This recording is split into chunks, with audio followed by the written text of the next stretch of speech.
Transfer of property हम लोग शुरू किए थे सेक्शन 5 से। ठीक, वहाँ हम लोग देखे थे कि जो भी ट्रांसफर किया जाएगा वो बिटवीन टू लिविंग पर्सन के बीच में ट्रांसफर किया जाएगा। कल हम लोग इस सेक्शन 5 का एक एक्सेप्शन देखे, यहाँ पर प्रॉपर्टी को for the benefit of unborn के लिए ट्रांसफर किया जाना अलाउ किया गया। सेक्शन 13 एक्सेप्शन निकल के आया सेक्शन 5 का। सेक्शन 13 में कहा, एक फॉर्मूला बता दिया कि किसी एक अनबॉर्न पर्सन के फेवर में अगर आपको प्रॉपर्टी का ट्रांसफर करना है तो उसको कैसे किया जाए। क्या करेगा कि आपको एक प्रायर लाइफ इंटरेस्ट क्रिएट करना पड़ेगा जो उस प्रॉपर्टी को होल्ड करके रखे अपने लाइफ टाइम के लिए। ठीक, एक प्रायर लाइफ इंटरेस्ट क्रिएट कीजिए या एक से ज्यादा कीजिए क्रिएट, और उसको प्रॉपर्टी आप ट्रांसफर कीजिए उसके होल लाइफ के लिए। फिर उसके मर जाने के बाद वो प्रॉपर्टी अल्टीमेटली जाके मिल जाएगा अनबॉर्न पर्सन। ये फॉर्मूला बताया गया। इस फॉर्मूला के कारण क्या हुआ कि प्रॉपर्टी को अनलिमिटेड टाइम के लिए ट्रांसफर किया जाए, ऐसा इंटरप्रिटेशन निकल के आने लगे। हम मिस्टर एक्स को दे देंगे और फिर एक्स के बाद वो एक अनबॉर्न पर्सन को मिलेगा। अनबॉर्न पर्सन जब तक जिंदा रहेगा तब तक उसको रहेगा, फिर उसके बाद एक और अनबॉर्न पर्सन को मिलेगा, फिर उसके बाद अनबॉर्न पर्सन को मिलेगा। ऐसा करके थोड़े हम प्रॉपर्टी को इनफाइनाइट टाइम के लिए लॉक कर सकते हैं। परपेचुइटी के लिए उसको हमको नहीं ट्रांसफर करने का प्रोविजन बनाना था, तो उसके लिए सेक्शन 14 लाया गया, सेक्शन 14 ड्राफ्ट किया गया और कहा गया रूल अगेंस्ट परपेचुइटी। आप कितने टाइम के लिए किसी प्रॉपर्टी को ट्रांसफर कर सकते हैं। उसमें कहा कि जो आप अनबॉर्न पर्सन को ट्रांसफर कर रहे हैं वो आप एक प्रायर लाइफ इंटरेस्ट कीजिए या एक से ज्यादा लाइफ इंटरेस्ट क्रिएट कीजिए, और उसके बाद उसको प्रॉपर्टी उसके लाइफ के लिए ट्रांसफर कीजिए। उसके बाद उस अनबॉर्न पर्सन को दीजिए। अनबॉर्न पर्सन को मैक्स टू मैक्स 18 साल की उम्र तक, जब तक अनबॉर्न पर्सन नहीं होता है तब तक आप प्रॉपर्टी को लॉक कर सकते हैं। उसके बियॉन्ड आप नहीं कर सकते हैं। तो मैक्सिमम टाइम किसी प्रॉपर्टी को ट्रांसफर करने के लिए कितना निकल के आया, एक पर्सन का लाइफ स्पैन जितना होगा जिसके फेवर में हम प्रॉपर्टी को ट्रांसफर कर रहे हैं उसका, प्लस उस अनबॉर्न पर्सन का 18 साल उम्र बॉर्न होने के बाद जब तक पूरा ना हो जाए, ठीक, तब तक के लिए। इसमें आप इसके पीरियड ऑफ जेस्टेशन, जितने टाइम वो गर्भ में रहा 9 महीना, उसको जोड़ दिया जाए। इतना ही टाइम एक व्यक्ति जिसके फेवर में लाइफ इंटरेस्ट क्रिएट किया जा रहा है, ये सर्टेन एक इवेंट है। अगर हम किसी फेवर में, किसी आदमी के फेवर में, अभी जो जिंदा व्यक्ति है उसके फेवर में प्रॉपर्टी ट्रांसफर कर रहे हैं, तो ये निश्चित पीरियड है कि वो मरेगा ही मरेगा। ठीक, कुछ टाइम पीरियड के बाद, एक्स साल के बाद, कितना भी साल के बाद मर सकता है, तो ये मरेगा, ये फिक्स है। इसलिए इसका लाइफ स्पैन ये फिक्स इवेंट है, कभी ना कभी होना ही है। उसके बाद ये बच्चा जो है वो 18 साल का होना ही होना है। ये दोनों चीज ऐसा है जिसको टाला नहीं जा सकता है। इसीलिए इस टाइप का ट्रांसफर हम लोग को सेक्शन 14 में अलाउ किया गया, परपेचुइटी। ठीक है, ये हम लोग को सेक्शन 14 में अलाउ किया गया था। सेक्शन 14 और 13 में कोई दिक्कत था कल तो पूछिए, नहीं तो उसके आगे आज करेंगे। 15, 16, 18 उसी का पार्ट है। ठीक, तो जब 15, 16, 18 किया जाएगा तो पूरा एक कंप्लीट पोर्शन खत्म होगा। अनबॉर्न पर्सन से फेवर में रिलेशन कैसे ट्रांसफर किया जा सकता है। 14 और 15, 13 और 14 में से कोई दिक्कत था तो पूछिए, नहीं तो आज क्लास किया जाए। सेक्शन 15 का अगर हम लोग मार्जिनल नोट पे ध्यान दें तो वो कहता है transfer to a class some of whom come under section 13 और 14। हम एक क्लास को ट्रांसफर कर रहे हैं। क्लास मतलब एक से ज्यादा व्यक्ति हो। हम एक क्लास को ट्रांसफर कर रहे हैं और वो क्लास के व्यक्ति कहाँ से बिलोंग कर रहे हैं, सेक्शन 13 और 14 में आने वाले वो लोग व्यक्ति हैं। हमको अलाउ किया गया है सेक्शन 13 और 14 में कि हम या तो एक पर्सन को ट्रांसफर करें जो कि अनबॉर्न है, या फिर एक से अधिक पर्सन को ट्रांसफर करें। ठीक, अगर ट्रांसफर फेल हो जाएगा, मान लीजिए कुछ पूरा का पूरा ट्रांसफर ही फेल हो जाए किसी कारण पर, बताएंगे कैसे फेल होता है। तो पूरा, अगर हम जो ट्रांसफर कर रहे हैं अगर वो फेल हो गया, जैसे हम कोई लाइफ इंटरेस्ट क्रिएट किया और वो फेल हो गया, तो पूरा का पूरा ट्रांसफर ही खत्म। और पार्शियली फेल किया और पार्शियली हो गया तो वो अलाउ हो जाएगा। इसको ऐसे समझिए एग्जांपल से, तब ज्यादा अच्छा समझ में आएगा। ठीक है, ए जो है, मिस्टर ए एक कोई व्यक्ति है, वो गिफ्ट करता है और एक लाइफ इंटरेस्ट क्रिएट करता है बी, एक्स, वाई, जेड, 4 लोगों के फेवर में कि ये गिफ्ट जाएगा बी को, बी अपने जीवन भर यूज करेगा, बी के पास एक्स को जाएगा, एक्स अपना जीवन भर यूज करेगा, वाई के पास जाएगा इसके जीवन के बाद, वाई अपने जीवन भर यूज करेगा, जेड, जेड के पास जाएगा और जेड जीवन भर यूज करेगा। और जब ये चारों है, या फिर हम एन नंबर तक कर सकते हैं, कोई लिमिटेशन नहीं है, बस एक ही कंडीशन है जो हम ट्रांसफर कर रहे हैं वो सब व्यक्ति जिंदे होना चाहिए एट ए टाइम। ठीक है, एक्स नंबर कितना भी आप कर दीजिए, कोई रोक टोक नहीं है, लेकिन यही कंडीशन है कि वो जिंदा होना चाहिए। ठीक है, और उसके बाद अल्टीमेटली जब ये सब मर जाएंगे तो ये प्रॉपर्टी हो जाएगा सी का। ठीक है, हम बताएं ऐसा ट्रांसफर किया जा सकता है सेक्शन 13 में। तो क्या हुआ कि ये बी को ट्रांसफर किए थे, जब लाइफ इंटरेस्ट के प्रॉपर्टी गिफ्ट किए थे तो बी जिंदा था। बी के मरने के बाद जब प्रॉपर्टी देने का बारी आया अगले आदमी को तो एक्स जिंदा था। एक्स मरा तो उस टाइम तक वाई का डेथ हो चुका था, तो वाई को ना मिलके जेड को हो जाएगा। तो देखिए एक के फेवर में यहाँ पर वाई के फेवर में जो है हम जो लिमिटेशन लगाए थे, कंडीशन लगाए थे, वो फुलफिल नहीं हो पा रहा है। तब ऐसा नहीं है कि ये पूरा होल ट्रांसफर ही वॉइड हो जाएगा, सिर्फ वही पार्ट वॉइड होगा जो एक्स के फेवर में था, मतलब एक्स को खाली नहीं मिलेगा, लेकिन ट्रांसफर जो है वो इफेक्ट में लगेगा। मत कहने का मतलब हमारा जो हम एक क्लास के लिए ट्रांसफर किए, क्लास के लिए ट्रांसफर किए थे। अब क्लास में कुछ पर्सन के फेवर में हो सकता है, कुछ पर्सन के फेवर में नहीं हो सकता है, ऐसा सिचुएशन सब्सिक्वेंटली अराइज हो गया। ठीक है, तो जिसके फेवर में हो सकता है उसको हम अलाउ कर देंगे, और जिसके फेवर में नहीं हो सकता उसको हम अलाउ नहीं करेंगे। ठीक, बस यही बात कर रहा है सेक्शन 14 में। इसको ऐसे समझिए। दूसरा एग्जाम्पल किसको समझिए, माना कि दूसरा एग्जाम्पल, मिस्टर ए जो है वो प्रॉपर्टी गिफ्ट करते हैं मिस्टर बी को जिंदगी भर के लिए कि आप जब तक जिंदा है इस प्रॉपर्टी को यूज कीजिए। फिर उसके बाद आप जब मर जाएगा तो प्रॉपर्टी चल जाएगा एक्स को जो कि अभी अनबॉर्न है। ठीक है, लेकिन यहाँ पर ये जब आप मर जाएगा तो 3 लोगों को प्रॉपर्टी जाएगा, मिस्टर एक्स को, मिस्टर वाई को, मिस्टर जेड को। ठीक, मिस्टर एक्स को, मिस्टर वाई को और मिस्टर जेड को। और मिस्टर एक्स को जब जाएगा ना तो वो पूरे लाइफ के लिए जाएगा सिर्फ, मतलब ये यूज कर सकता है अपने लाइफ के लिए। और वाई और जेड को जाएगा ना तो एब्सोल्युटली जाएगा प्रॉपर्टी।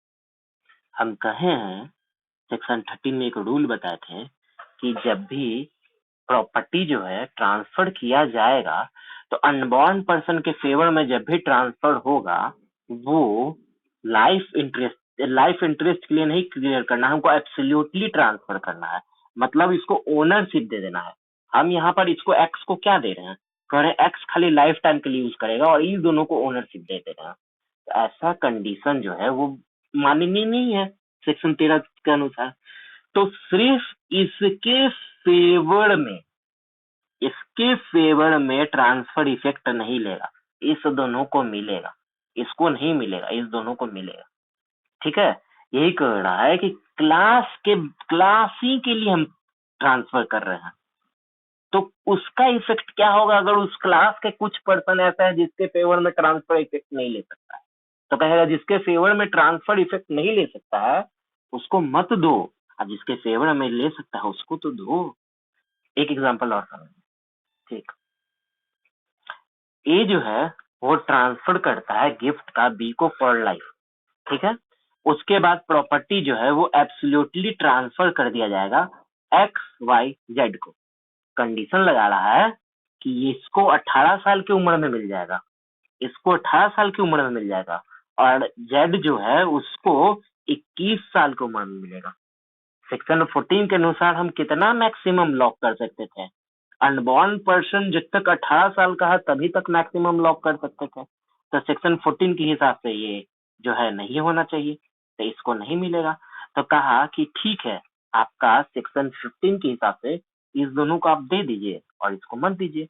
ऐसा आप नहीं कीजिएगा कि पूरा का पूरा ट्रांसफर ही वॉइड करवा दीजिए, नहीं, सिर्फ इसके पार्ट वाला ट्रांसफर जो है सिर्फ वही वॉइड होगा, पूरा का पूरा ट्रांसफर वाइड नहीं होगा। सेक्शन 14 का हेडिंग एक बार और देखिए, ट्रांसफर टू ए क्लास, एक क्लास को ट्रांसफर कर रहे हैं, एक से अधिक व्यक्तियों को ट्रांसफर कर रहे हैं और उसमें से कोई फेल कर जा रहा है तो उसका इफेक्ट क्या होगा, यही बात बताया जा रहा है सेक्शन 15। सेक्शन 15 देखिए, सेक्शन 16 देखिए क्या करा, transfer to take effect on the failure of prior interest.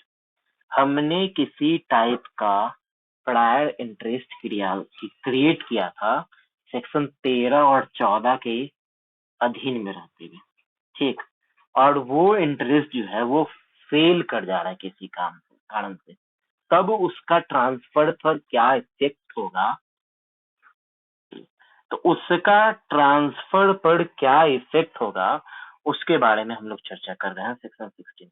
ठीक है, देखिए आप, हम लोग सक्सेसिव क्रिएशन कर रहे हैं, ठीक है, और सक्सेसिव क्रिएशन कर रहे हैं ट्रांसफर का, और हम लोग का कंडीशन ऐसा है कि आगे वाला कंडीशन जो है वो पहले वाले कंडीशन के फुलफिल हो जाने पे डिपेंड कर रहा है, और पहले वाला ही कंडीशन फुलफिल नहीं हो रहा है तब क्या होगा। ठीक है, देखिए यहाँ पर जैसे फॉर एन एग्जाम्पल समझिए, ए जो है वो प्रॉपर्टी ट्रांसफर करता है बी को जब तक ये जिंदा रहेगा तब तक के लिए, ठीक। बी के मर जाने के बाद ये अनबॉर्न पर्सन को चला जाएगा, सी एक अनबॉर्न पर्सन है उसको चल जाएगा प्रॉपर्टी, और यहाँ पर कह रहा है कि सी अपने लाइफ टाइम के लिए इस प्रॉपर्टी को यूज कर देगा, और उसके बाद सी के बाद ये डी के पास चला जाएगा, डी भी अभी अनबॉर्न है, और अनबॉर्न पर्सन जो डी है उसको एब्सोल्युटली जाएगा। क्या ये कंडीशन अलाउ कर देना चाहिए? जब हमको सेक्शन 13 में ही बोला गया है कि अनबॉर्न पर्सन के फेवर में जब भी ट्रांसफर किया जाएगा तो एब्सोल्यूट किया जाएगा, यही पर ये क्या कर रहा है, फॉर लाइफ कर रहा है, तो इसको अलाउ नहीं कर सकते हैं। तो यही इंटरेस्ट जब खराब हो गया, प्रायरी इंटरेस्ट जब गलत हो गया, तो सब्सिक्वेंट इंटरेस्ट वाला कैसे हम दिलवा दें? तो इसको नहीं मिलेगा, ये ट्रांसफर इफेक्ट नहीं लेगा। ठीक है, ये समझ में आया? पहला ही कंडीशन हमारा गलत है तो आगे वाला कंडीशन को हम कैसे सही ठहरा दें? इसको और समझिए अच्छा से कि प्रायर इंटरेस्ट जो किया था क्रिएट वही वॉइड था। फॉर एन एग्जाम्पल हम दूसरा इलस्ट्रेशन ले रहे हैं, ए ट्रांसफर करता है बी को प्रॉपर्टी फॉर लाइफ कि यूज करो जब तक जिंदा हो, उसके बाद कहता है कि सी को ये प्रॉपर्टी तुम्हारे मरने के बाद एब्सोल्युटली चला जाएगा। सी क्या है, अनबॉर्न पर्सन है। यहाँ तक तो बहुत सही लग रहा है, लेकिन कंडीशन क्या लगा दिया कि सी को प्रॉपर्टी तभी जाएगा जब मिस्टर बी जो है वो मिस्टर एक्स का मर्डर कर दे, ठीक है। अरे आप मर्डर करने का कंडीशन लगा के प्रॉपर्टी ट्रांसफर कर सकते हैं क्या? इंडियन कॉन्ट्रैक्ट एक्ट में वैलिड है इस टाइप का ट्रांसफर? कॉन्ट्रैक्ट अगर अनलॉफुल पर्पस के लिए किया जाए तो उसको रोकता है ना, तो यही कंडीशन है वॉइड है। तो जब बी का ही कंडीशन वॉइड है तो सी को कैसे मिल जाएगा? यही कह रहा है सेक्शन 60 में, नहीं मिलेगा। पहला प्रायर इंटरेस्ट जो क्रिएट किए हैं वही वॉइड है, तो सब्सिक्वेंट इंटरेस्ट जो हम क्रिएट कर रहे हैं उसको कुछ नहीं मिलेगा, वही वॉइड हो जाएगा। यही कहने का मतलब है। एक केस समझिए, एक केस है आपका जब्बर भाई वर्सेस कबीला बाई का केस है, ठीक है।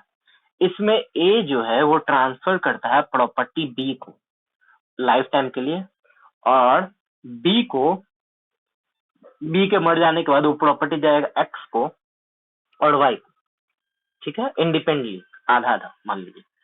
तो एक्स के साथ जो कंडीशन लगा रहा था ना, वो कोई कंडीशन ऐसा लगा दिया जो वैलिड है, और वाई के साथ जो कोई कंडीशन लगा रहा था वो ऐसा लगा दिया कि वो वाइड है। तो वैलिड वाला को मिल जाएगा और वाइड वाला को नहीं मिलेगा, ठीक है। जो प्रायर इंटरेस्ट क्रिएट कर रहा है, जो फेवर में है, लॉ अलाउ कर रहा है वो अलाउ हो जाएगा, जो जिसको लॉ मना कर रहा है वो मना हो जाएगा। यही बात था आपका केस, यही बात था आपका सेक्शन 16। अभी तक हम लोग क्या सीखे कि सेक्शन 14 में हम लोग क्या सीखे कि आप प्रिपिच्युटी के लिए किसी प्रॉपर्टी का ट्रांसफर नहीं कर सकते हो, ठीक। अनंत काल के लिए कोई प्रॉपर्टी किसी के फेवर में ट्रांसफर नहीं कर सकते हो। आपको प्रिपिच्युटी कितने टाइम के लिए है वो फिक्स करना पड़ेगा, और जो कि फिक्स होता है सेक्शन 14 के हिसाब से। लेकिन कुछ तरह के प्रॉपर्टीज हैं जो अलाउ किया जाता है कि आप अनंत काल के लिए ट्रांसफर करें, ठीक है। सेक्शन 16, 14, 15, 16 का एक्सेप्शन है सेक्शन 18। 14, 16 और 17 का एक्सेप्शन है सेक्शन 18, ठीक है। क्वेश्चन पूछता है खाली which one of the following section is exception of section 14, तो इसमें आपका सेक्शन 18 आ जाएगा। अगर हम प्रॉपर्टी को बेनिफिट के लिए ट्रांसफर करें, और वो बेनिफिट किसका है, एक पब्लिक एट लार्ज के बेनिफिट के लिए ट्रांसफर कर रहे हैं। हम चाह रहे हैं कि मेरे जमीन पे पार्क बना दिया जाए और ये पार्क अनंत काल तक रहे, बनवा देंगे। वहां पार्क का जमीन हो गया, सोसाइटी उसको यूज करेगा, सोसाइटी का हर एक आदमी। ऐसा ट्रांसफर हम करवा सकते हैं। रिलीजियस एडवांसमेंट के लिए कोई प्रॉपर्टी ट्रांसफर करा दे, हनुमान मंदिर हम बनवाना चाह रहे हैं बनवा देंगे, और यही कह देंगे एडवांसमेंट क्या कर रहे हैं, रिलीजियस एडवांसमेंट। उसमें क्या हो रहा है कि हम कहेंगे कि इस मंदिर पे जितना भी चढ़ावा चढ़ेगा वो कोई हॉस्पिटल में यूज हो जाएगा, किसी बीमार के भलाई के लिए यूज हो जाएगा, ऐसा कुछ भी कंडीशन लगा। तो हम भलाई के लिए कर रहे हैं, रिलीजियस एडवांसमेंट के लिए कोई प्रॉपर्टी कर रहे हैं, तो आप कर सकते हैं। वक्फ और औलाद का कॉन्सेप्ट होता है, वक्फ उल औलाद औलाद का कॉन्सेप्ट होता है मुस्लिम लॉ में। हालांकि मुस्लिम लॉ पे ट्रांसफर ऑफ प्रॉपर्टी का सेक्शन 14 लागू नहीं होता है, लेकिन वक्फ उल औलाद के लिए कोई ट्रांसफर करते हैं और वो परपेचुइटी टाइम के लिए कर देते हैं तो वो अलाउ होता है, ठीक है। किसी टाइप का नॉलेज के एनहांसमेंट के लिए कर रहे हैं, हम चाह रहे हैं कि यहाँ पर वो रिसर्च वाला चीज बन जाए, या यहाँ पर स्कूल बन जाए। अब इन्फिनाइट मेरा जमीन है, यहाँ पर स्कूल बन जाए इन्फिनाइट टाइम के लिए, उसका उसमें बच्चा लोग को पढ़ाया जाए इसे। तो वो सब है कि कॉमर्स के लिए हॉस्पिटल बनवाना चाह रहे, सेफ्टी के लिए करवाना चाह रहे हैं, या किसी भी टाइप का चैरिटेबल पर्पस के लिए करवाना चाह रहे हैं, तो वो सब हमको सेक्शन 18 में इनफाइनाइट टाइम के लिए, परपेचुइटी के लिए, अनंत काल के लिए अलाउ कर दिया है सेक्शन 18 में कि आप पैसा ट्रांसफर कर सकते हैं। जो वर्ड्स लिखे हुए हैं वो वर्ड्स को ध्यान रखिए, सिर्फ उन्हीं चीजों के लिए किया जा सकता है, दूसरे किसी और चीजों के लिए नहीं किया जा सकता है, ठीक। चैरिटेबल पर्पस बोले, चैरिटी, ठीक है, चैरिटेबल वर्ड है हम लोग को पढ़ना। सीपीसी में सेक्शन 92 है, वहां पर चैरिटेबल बताया है क्या होता है, ठीक है। सीपीसी जब बता रहे थे तो हम बताए थे कि चैरिटेबल क्या होता है।